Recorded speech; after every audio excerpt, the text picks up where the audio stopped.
My name is Brian Applegarth, and I'm from California. What's the company? So really two hats. One is I'm the founder of the Cannabis Travel Association International. We're the united voice of cannabis travel and tourism globally. And that's a member-based organization really steeped in advocacy, education, and networking. And then Applegarth Consultative Services is what I do. And I work with destinations and brands to really create strategy around hemp and cannabis. Awesome. Yeah. How did the connection happen between hospitality and cannabis? How did that happen for you? You know, I spent a lot of my life traveling, and my parents raised me to be really just like someone who really appreciates culture and immersive experiences. So in 2013, I returned home to California to be closer to family, and I walked into a cannabis shop for the first time. And I didn't know they existed. And Right. It was like a tidal wave for me. It was like, this is not turning around, because the more I looked into it, I realized how many shops there were and how mature the gray market was in the medical cannabis landscape. And I saw some of these like lounges that were still in existence and consumption spaces. And then when they announced adult use coming on board, the recreational side of it, that basically unlocks the leisure travel side. So I made a very conscious decision to really dedicate this next stage of work toward helping innovate and steward what's going to become the modern day cannabis travel trend. Cool. That's great. What are some exciting things you're seeing in the cannabis hospitality space? Yeah, I mean, one is data. Like, it's amazing because now we have these data sets around the cannabis motivated travel audience and all the different subsets or sub profiles of that, from the canna-curious to the cannabis wellness traveler to the cannabis connoisseur. And they're very different travelers, but many people are looking now to have some kind of cannabis or hemp experience as part of their vacation. And especially Gen Zs and millennials, like, they're picking the destinations and their hotels based on access to these products and these experiences, which are largely circulate around well-being.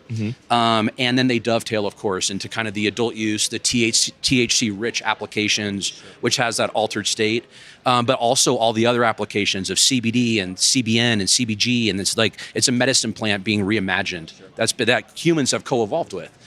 So it's a really interesting space for that reason. Absolutely. What are some of the cool experiences you're seeing with cannabis being incorporated into those? Yeah. So a few things. I mean, you have some shops now that are really doubling as attractions, and they're building the model with that kind of mindset. Sure. Right. So like the first tier of like adult use legal cannabis shops were very much had that feel and look of like the underground and outlaw country, right? Oh yeah. And now you have these newer operators coming in, or legacy operators that are reimagining it. Yeah. And they're understanding their role in the visitor economy as an attraction. And the data shows that this audience wants to go into a cannabis shop. They want to learn. They want to interact with cannabis, hemp, and CBD beverages and topicals and edibles, as well as tours and visiting farms. I mean, it's agriculture too. So it intersects with literally every part of the visitor economy.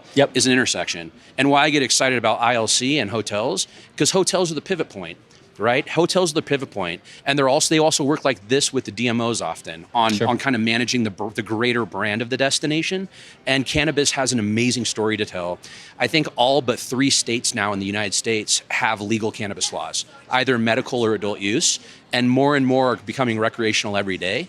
So, I mean, the audience just in the last 2 years went from 29% of the active leisure travel audience to now is 37%. Wow. So the growth of the audience interest as people become more aware of cannabis and hemp is really exciting to see. Absolutely. Any questions on your end, David? No, I'll ask your question. Anything in Denver that you've seen on this trip that you like? Anything unique? And Yeah, I mean, Denver, I have some things on my list that I'm going to go to tomorrow before I fly out. Okay, cool. The Tetra Lounge is up there. Also the Green Mile that I visited a couple years ago. I want to check it out.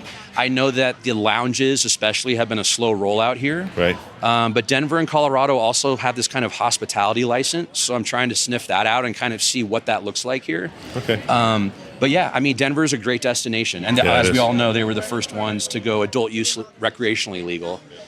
So with the nature, one of the really interesting data points that's not surprising, but the cannabis motivated travel audience across the board loves nature experiences, whether it's the beach or whether it's the mountains or whether it's skiing, because cannabis goes hand in hand with those kind of natural environments. So what better place than Colorado, right? Colorado and California both offer that in space. Absolutely. So.